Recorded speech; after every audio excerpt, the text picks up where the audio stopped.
سب سے پہلے آپ کو خبر دیں، حکومت نے پیٹرولیم مصنوعات کی قیمتوں میں کمی کر دی۔ پیٹرول کی قیمت میں 2 روپے 7 پیسے کمی، نئی قیمت اب 247 روپے 3 پیسے مقرر ہو چکی ہے۔ ہائی سپیڈ ڈیزل کی قیمت میں 3 روپے 40 پیسے فی لیٹر کمی کی گئی اور نئی قیمت 246 روپے 29 پیسے مقرر ہو گئی۔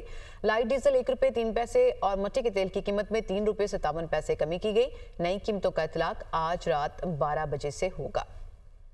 جسٹس منیب اختر کا سپریم کورٹ کے رجسٹرار کو ایک اور خط میں جسٹس منیب اختر کا کہنا ہے کہ آرٹیکل 63A نظر ثانی کیس 5 رکنی بینچ کے سامنے سماعت کے لیے مقرر تھا۔ 4 ججز نے بیٹھ کر کیسے حکم نامہ جاری کر دیا؟ 4 رکنی بینچ عدالت میں بیٹھ کر آرٹیکل 63A سے متعلق نظر ثانی کیس نہیں سن سکتا۔ آج کی سماعت کا حکم نامہ مجھے بھیجا گیا، حکم نامے میں میرا نام لکھا ہوا مگر آگے دستخط نہیں۔ بینچ میں بیٹھنے والے 4 ججز قابل احترام ہیں مگر آج کی سماعت قانون اور رولز کے مطابق نہیں ہے۔ آج کی سماعت کے حکم نامے پر احتجاج ریکارڈ کرانا چاہتا ہوں۔ آج کی سماعت کا حکم نامہ جوڈیشل آرڈر نہیں ہے۔ ناظرین، پریکٹس اینڈ پروسیجر کمیٹی کا اجلاس کل طلب کر لیا گیا۔ ججز کمیٹی کا اجلاس چیف جسٹس قاضی فائز عیسیٰ کی سربراہی میں ہوگا۔ چیف جسٹس آف پاکستان نے اجلاس کل طلب کیا ہے۔ اس پر مزید بات کر لیتے ہیں، اسلام آباد سے ہمیں جوائن کر رہے ہیں حسیب ملک۔ حسیب، اپڈیٹ کیجیے گا اس اجلاس سے متعلق۔ پریکٹس اینڈ پروسیجر کمیٹی کا ذرائع کے مطابق اجلاس کل طلب کیا گیا ہے اور ججز کمیٹی کا اجلاس چیف جسٹس قاضی فائز عیسیٰ کی سربراہی میں کل صبح 9 بجے سپریم کورٹ میں ہوگا۔ ذرائع کا یہ بھی کہنا ہے کہ 63A سے متعلق جو ہے اجلاس کے اندر جو ہے مشاورت بھی کی جائے گی، کیونکہ آج جو سماعت ہونے والی جو سماعت ہوئی تھی اس کے اندر جسٹس منیب اختر کی جانب سے شرکت نہیں کی گئی تھی اور ان کی طرف سے ایک باقاعدہ طور پر رجسٹرار کو خط لکھا گیا تھا اور اس کے اندر اپنے تحفظات کا اظہار بھی کیا گیا تھا اور بیسک ان کی طرف سے یہ موقف اختیار کیا گیا تھا کہ سماعت سننے سے انکار نہیں کر رہے، لیکن جو کمیٹی ہے اس کے اوپر ان کی جانب سے تحفظات کا اظہار کیا گیا تھا۔ تو کل اہم اجلاس ہونے جا رہا ہے۔ چیف جسٹس قاضی فائز عیسیٰ کی جانب سے جو ہے یہ جو ہے اجلاس طلب کیا گیا ہے اور صبح 9 بجے سپریم کورٹ کے اندر پریکٹس اینڈ پروسیجر کمیٹی کا اجلاس ہوگا اور جو کل صبح 9 بجے پریکٹس اینڈ پروسیجر کمیٹی کا اجلاس طلب کیا گیا ہے۔ بہت شکریہ اپڈیٹ کے لیے حسیب۔ مالی سال 2024 کے انکم ٹیکس گوشوارے جمع کرانے کے معاملے پر اپڈیٹ یہ ہے کہ گوشوارے جمع کرانے کی آخری تاریخ میں توسیع نہیں کی جا رہی۔ گوشوارے جمع کرانے کی تاریخ میں توسیع کے حوالے سے چلنے والی خبروں میں صداقت نہیں ہے۔ اسی سے متعلق مزید معلومات ہم حاصل کریں گے، لیکن اس سے پہلے آپ کو بتائیں کہ FBR کی جانب سے یہ بتایا گیا ہے کہ گوشوارے جمع کرانے کی تاریخ میں توسیع کے حوالے سے چلنے والی خبروں میں کوئی صداقت نہیں ہے۔ ٹیکس دہندگان جرمانہ اور سزاؤں سے بچنے کے لیے اپنے انکم ٹیکس گوشوارے فوری طور پر جمع کرائیں۔ تو مالی سال 2024 کے یہ انکم ٹیکس گوشوارے جمع کرانے کا معاملہ ہے، جس حوالے سے FBR کی جانب سے یہ کہا گیا ہے کہ گوشوارے جمع کرانے کی آخری تاریخ میں توسیع نہیں کی جا رہی اور اس حوالے سے چلنے والی خبروں میں کوئی صداقت نہیں ہے۔ سپریم کورٹ نے پنجاب الیکشن ٹریبیونل کیس کا تحریری حکم نامہ جاری کر دیا۔ الیکشن ٹریبیونلز کی تشکیل الیکشن کمیشن کا اختیار ہے۔ الیکشن ٹریبیونلز کی تشکیل کے حوالے سے لاہور ہائی کورٹ کا فیصلہ کالعدم قرار دیا گیا۔ سپریم کورٹ کے 5 رکنی لارجر بینچ نے 11 صفحات کا متفقہ فیصلہ جاری کر دیا۔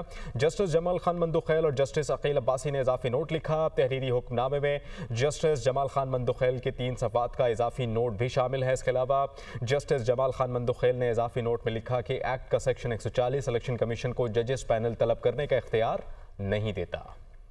حکومت کا پی ٹی آئی رہنماؤں کے خلاف ایکشن کا فیصلہ سنجانی جلسے میں کی گئی تقاریر پر پی ٹی آئی رہنماؤں کے خلاف بغاوت کا مقدمہ درج کرنے کا فیصلہ۔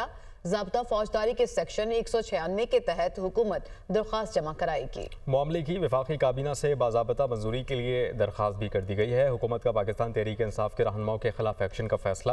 سنجانی جلسے میں کی گئی تقاریر پر پاکستان تحریک انصاف کے رہنماؤں کے خلاف بغاوت کا مقدمہ درج کرنے کا فیصلہ ہو گیا ہے۔ اس کے علاوہ باضابطہ طور پر ضابطہ فوجداری کے سیکشن 196 کے تحت حکومت درخواست جمع کروائے گی۔ Chairman Peoples Party Bilawal Bhutto کا کہنا ہے کہ اب وقت آ چکا کہ ہم اپنی غلطیوں کو درست کریں۔ پاکستان کا عدالتی نظام دہشت گردی کے متاثرین کو انصاف نہیں دلوا سکتا۔ پیپلز پارٹی کی تجویز ہے کہ صوبوں میں بھی آئینی عدالتیں قائم کی جائیں۔ ہم ایسی آئینی عدالت بنانا چاہتے ہیں جس میں تمام صوبوں کی نمائندگی ہو۔ جوڈیشل ریفارمز کے لیے متفقہ مسودہ بنانے کی کوشش کریں گے۔ ججز کی تقرری کے نظام کو بھی بدلنا ہوگا۔ انہوں نے کوئٹہ میں تقریب سے خطاب کے دوران مزید کہا، اسلام آباد میں لڑائیاں ہوتی رہتی ہیں، وہاں بڑے بڑے ہاتھی ہیں۔ اسلام آباد میں ہونے والی لڑائیوں کا بلوچستان کے حالات سے کوئی تعلق نہیں۔ پاکستان کی عدالتی نظام نہ دہشت گرد متاثرین کو انصاف دلوا سکے. وفاقی آئینی عدالت بنانا چاہیں گے. عدالت میں بھی ایک ایسا آئینی عدالت بنا سکیں گے جس میں چاروں صوبوں کا برابری کا نمائندگی ہو. جوڈیشل ریفارمز انٹروڈیوس کروا سکتے ہیں. Now, اس جوڈیشل ریفارمز کو کامیاب کروانے کے لیے they can't happen in isolation. اس اسلام آباد کی لڑائی تو ہمیشہ ہوتے ہیں, یہ تو وقتی نہیں ہے. آج ایک لڑائی ہے, کل تو دوسرا لڑائی ہوگا. وہاں تو بڑے بڑے ہاتھی لڑتے ہیں. جو حالات ہیں اسلام آباد کے, ویسے اسلام آباد کی لڑائیوں کا کوئی تعلق نہیں ہوتے ہیں بلوچستان کے حالات. اقوام متحدہ کے آفیشیل یوٹیوب پر وزیر اعظم شہباز شریف کا نیا ریکارڈ. اقوام متحدہ کے ادارے centre for public opinion research نے اعداد و شمار جاری کر دیے. اقوام متحدہ کے آفیشیل یوٹیوب چینل پر وزیر اعظم شہباز شریف کا خطاب سب سے زیادہ بار دیکھا گیا. وزیر اعظم شہباز شریف کے خطاب کو امریکی صدر جو بائیڈن سے بھی زیادہ بار دیکھا گیا. وزیر اعظم شہباز شریف کے خطاب کو UN آفیشیل یوٹیوب چینل پر 1,37,000 لوگوں نے دیکھا.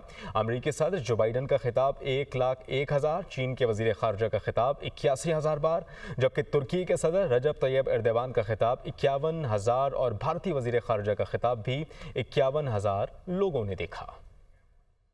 وزراء پنجاب کی ہدایت پر ہونہار اسکالرشپ پروگرام کی رجسٹریشن شروع کر دی گئی ہے. 68 ڈسپلنز میں سالانہ 30,000 طلبہ کو اسکالرشپ دیے جائیں گے.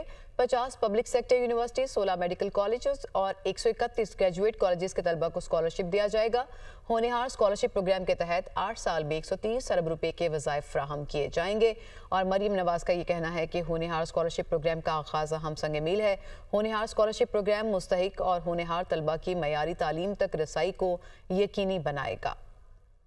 ناظرین, وزیر اعلیٰ بلوچستان سرفراز بگٹی کہتے ہیں کہ دہشت گرد معصوم مزدوروں کو ٹارگٹ بناتے ہیں, پنجابیوں کو ڈھونڈ کر قتل کرتے ہیں. ریاست ماں ضرور ہے لیکن باپ کا کردار بھی ادا کرنا ہے. 1-2 مرتبہ گلے سے لگانا ہے, مجبور نہ کریں کہ دیوار سے لگانا پڑے.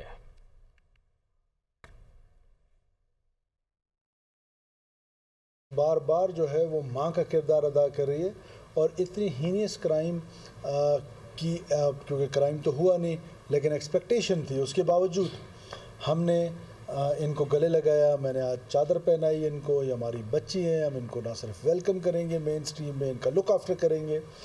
کہ معصوم ترین لوگ لیبررز ہیں. بلوچ روایات میں ان کی حفاظت کی ذمہ داری بلوچوں پر ہے. اب یہ ایک پرائیویٹ گھر میں کام کر رہے ہیں جس کا گورنمنٹ کے پاس انفارمیشن بھی نہیں ہے کہ یہ پنجابیز جہاں پر کام کر رہے ہیں, آپ جا کے ان کو بے دردی کے ساتھ قتل کر دیتے. یہ کیسے ایسے بلوچستان آزاد ہوگا؟ جب جنگ نئی دھوبیوں تک آ گئی ہے تو اس جنگ کو ترک ہی کر دیں. ریاست جو ہے وہ لوگ کہتے ہیں ہمیشہ ماں کی طرح ہوتی ہے. ریاست کی ماں کا کردار ضرور ہے, وہ ہم کردار آپ کو دکھا رہے ہیں, لیکن ساتھ ساتھ باپ کا کردار بھی تو ہے. وہ کردار بھی تو ہم نے ادا کر رہے ہیں. ہم 1 دفعہ ہوگا, 2 دفعہ ہوگا لوگوں کو گلے لگائیں گے, لیکن تیسری دفعہ تو آپ ہمیں مجبور نہ کریں دیوار سے لگا کے کہ ہم وہ کام کرنے لگ جائیں, میس مائگریشنز کرنی پڑیں. جب ملٹری جاتی ہے یا آپریشنز ہوتے ہیں تو اس کے پھر اپنے کانسیکوینسز ہیں. حکومت پنجاب کا پارلیمانی سیکریٹریز اور وزراء کے پروٹوکول کے لیے لگژری گاڑیاں خریدنے کا فیصلہ. کابینہ کی ذیلی کمیٹی برائے خزانہ نے 76 نئی گاڑیاں خریدنے کی منظوری دے دی. نئی گاڑیوں کے لیے 61,24,75,000 روپے جاری کرنے کا حکم additional chief secretary Ahmad Raza سرور کی جانب سے نئی گاڑیاں خریدنے کی سمری بھجوائی گئی تھی. سابق نگران وفاقی وزیر داخلہ گوہر اعجاز نے کہا ہے کہ اگر بجلی 9 سینٹ فی یونٹ دیں تو ٹیکسٹائل سیکٹر $6 ارب کی برآمدات دے سکتا ہے. 60 اور 80 روپے فی یونٹ کون دے؟